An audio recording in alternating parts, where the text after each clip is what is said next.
Assalamualaikum warahmatullahi wabarakatuh. Ikhwani rahimakumullah. Mudah-mudahan selalu dirahmati Allah Subhanahu wa taala. Alhamdulillah, salatu wassalamu ala Rasulillah Muhammad bin Abdullah. Asyhadu an la ilaha illallah wahdahu la syarikalah wa asyhadu anna Muhammadan abduhu wa rasuluh la nabiyya ba'dah.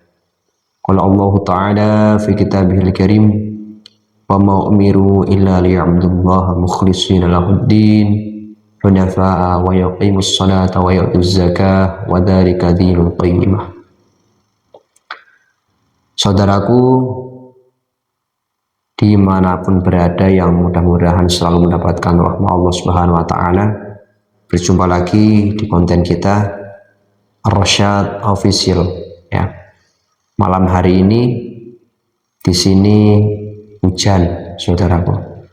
Mudah-mudahan hujan yang diturunkan Allah Subhanahu wa taala membawa kemanfaatan, membawa rahmah, tidak membawa azab, tidak membawa mara bahaya. Amin ya rabbal alamin.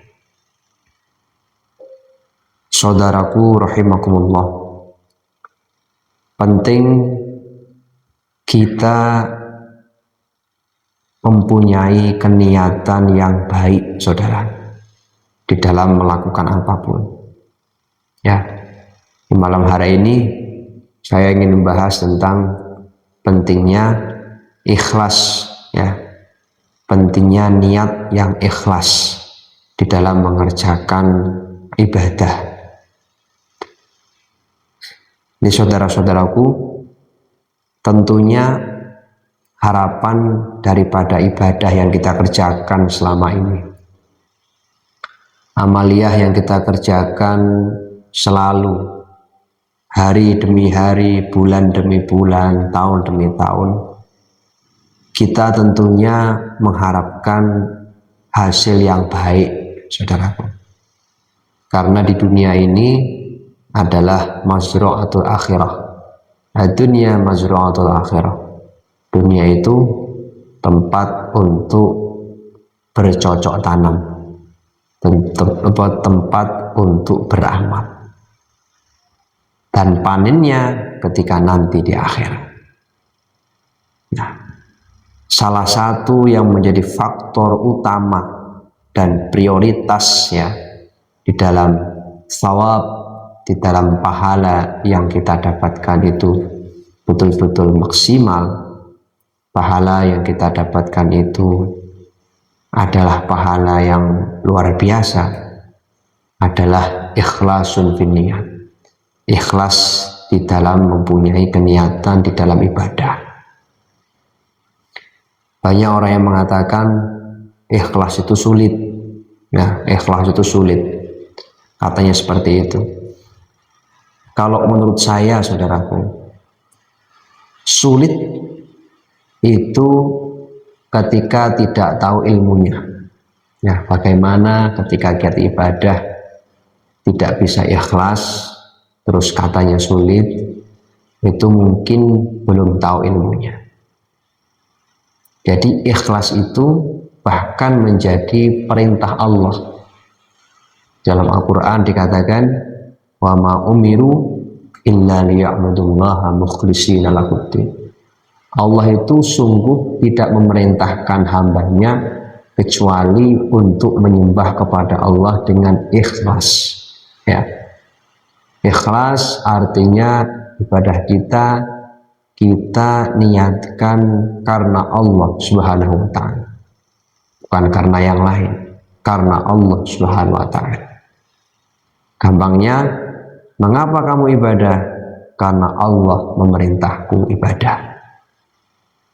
Mengapa engkau berbuat baik kepada sesama?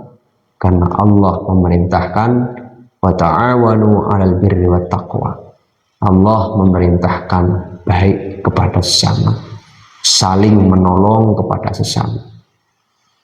Itu artinya, saudaraku, ketika hidup ini kita faham Inna salati wa nusuki wa mahyaya wa mamati lillahi rabbil alamin, maka kita akan jauh lebih mudah untuk betul-betul mempraktikkan ikhlas dunia di dalam amaliyah kita, di dalam ibadah baik mahdhah yang sifatnya ubudiyah maupun yang muamalah. Nah, jadi kita itu ketika betul-betul memahami ini, saudaraku, maka kita seharusnya bisa untuk belajar niatnya itu ikhlas, niatnya itu murni karena Allah Subhanahu wa Ta'ala.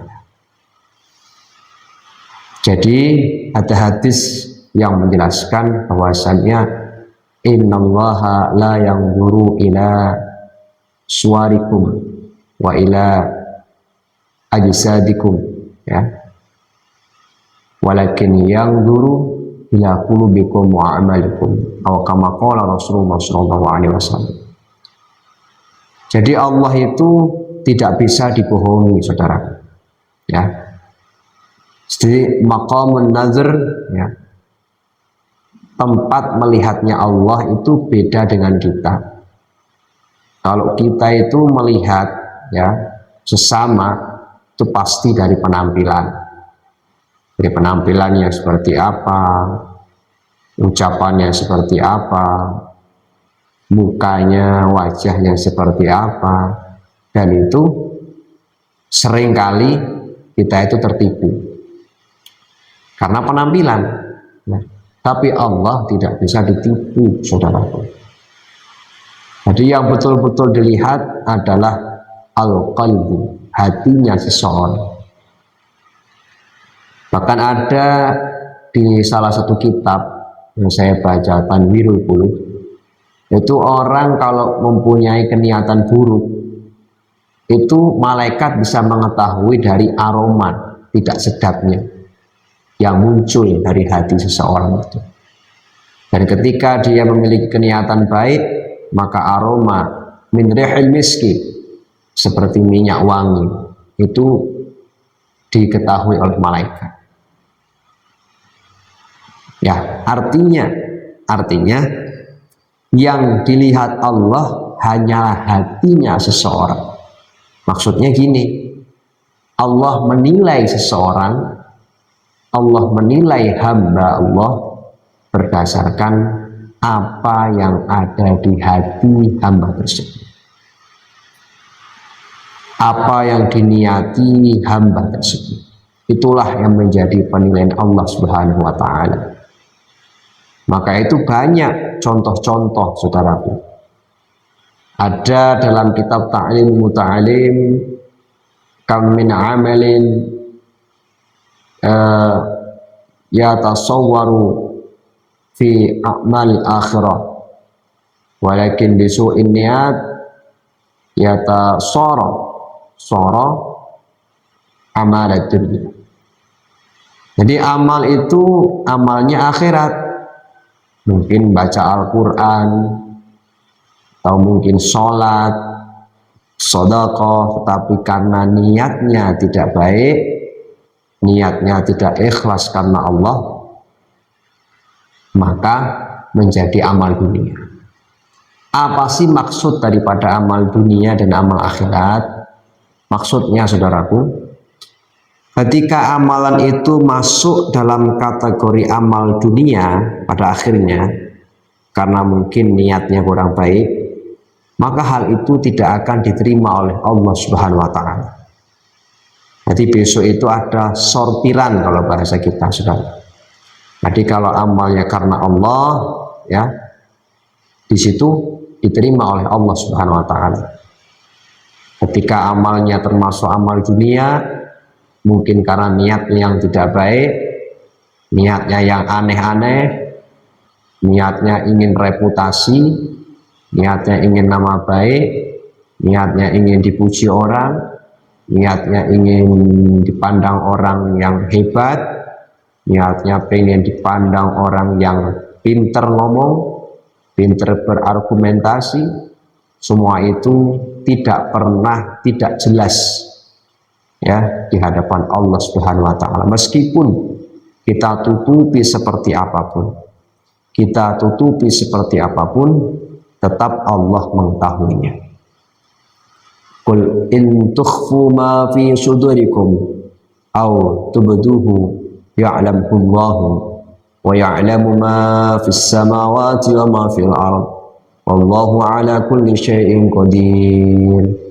Katakanlah wahai Muhammad, in tukhfu, jika kamu semua menyembunyikan apapun yang ada di hati, au tubduhu, atau engkau menzahirkan itu, maka ya'lamullah, Allah selalu melihat, Allah selalu mengetahui, dan Allah mengetahui apapun yang ada di langit-langit dan apapun yang ada di bumi.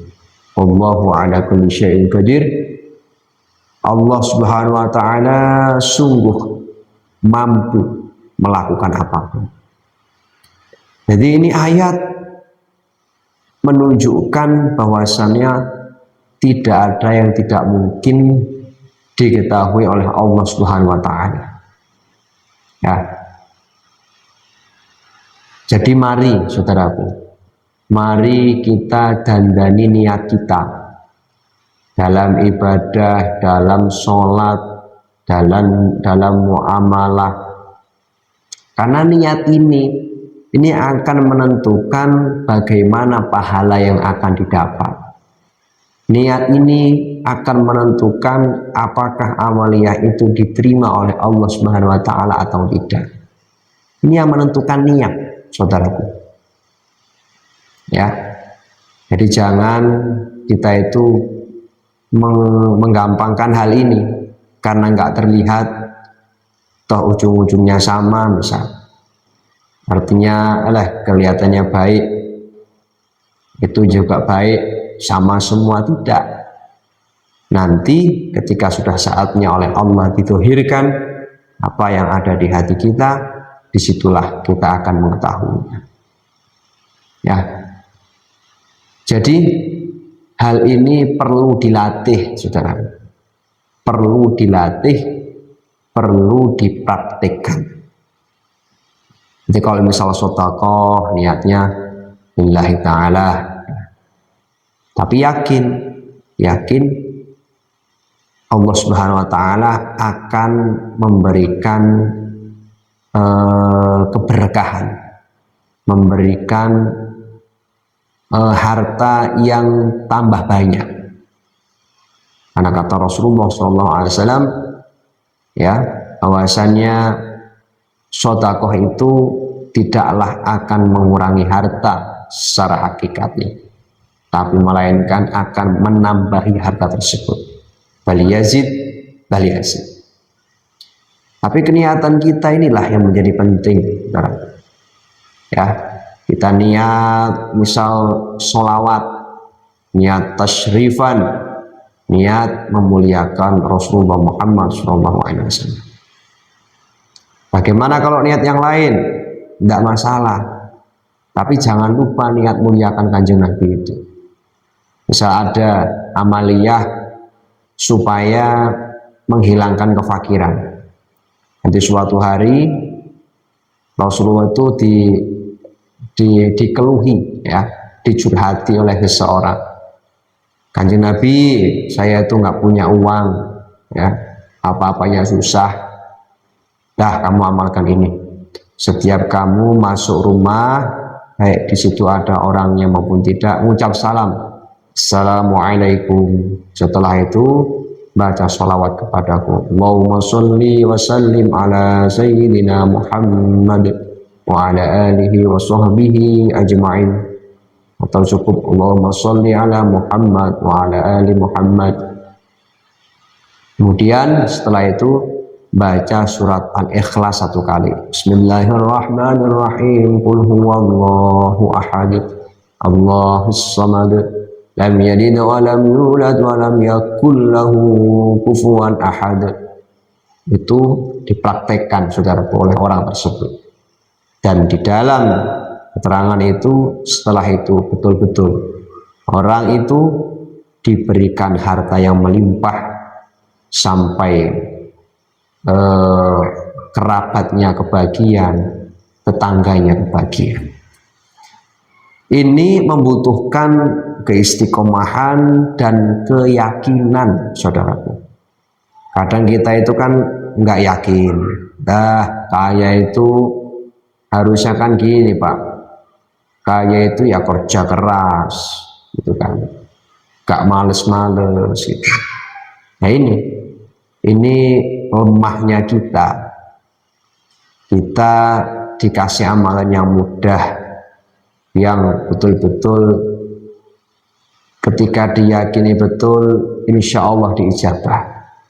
Tapi kadang kita menampiknya karena mungkin akal kita punya pandangan yang seperti itu. Tapi saya ingatkan saudaraku, kita orang beriman, untuk itu tidak pantas kita itu tidak meyakini hadis-hadisnya kanjeng Nabi Muhammad SAW. Jadi kita harus belajar minimal mencoba dan mengistiqomahi. Dan meyakini, mencoba meyakini dan sabar. Insya Allah ketika tiga ini diamalkan, maka harta kita akan diberikan harta yang cukup, harta yang diberkahi. Amin ya rabbal alamin. Ini kembali lagi mengenai niat, saudara. Ya, ada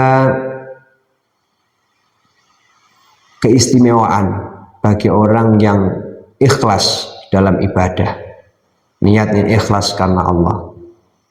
Man akhlasa lillahi arba'ina sabahan zaharat janabiul hikmati min qalbihi ala lisanih. Siapa orang hamba Allah yang niat ikhlas karena Allah dalam ibadah-ibadahnya, ibadah ubudiyah, muamalah 40 hari, ya, 40 hari, maka zaharat yanabiul hikmati min qalbihi ala lisanih, maka akan muncul dari lisannya hikmah-hikmah yang berasal dari hatinya. Nah ini ya saudaraku, kita harus mencoba, berusaha untuk meyakini bahwasannya niat ini adalah hal yang sangat urgen. Kita misal punya binatang, katakanlah kucing, kita ngasih makan. Ini dalam agama itu dibedakan antara orang yang hanya sekedar ngasih makan dengan orang yang punya keniatan yang baik. Misal niatnya nyayangi makhluk Allah Subhanahu wa taala. Maka di situ akan masuk di dalam penghentikan kanjeng Nabi Muhammad SAW bahwasannya siapa orang yang menyayangi makhluk-makhluk Allah yang ada di bumi ini, maka dia akan disayangi oleh makhluk-makhluk Allah yang ada di langit. Irhamu man fil ardi, ya, irhamu man fil ardi, maka yarhamuka man fis sama. Cintailah, sayangilah siapapun yang ada di bumi ini, maka engkau akan disayangi oleh makhluk-makhluk Allah yang ada di langit. Nah, satunya lagi niatnya cuma ngasih makan aja, hobi aja. Maka ini pentingnya niat, saudara. Kembali lagi, mari kita niati di hati kita dari ibadah-ibadah yang kita kerjakan, amaliyah-amaliyah yang kita kerjakan, meskipun itu kelihatan kecil, tapi ketika niat yang kita baik, maka akan besar, akan menjadi pahala yang luar biasa, akan menjadi sebab mungkin diangkat derajatnya kita di sisi Allah Subhanahu wa taala. Jadi ikhlas adalah kunci diterimanya amal kita. Walafu minkum, wassalamualaikum warahmatullahi wabarakatuh.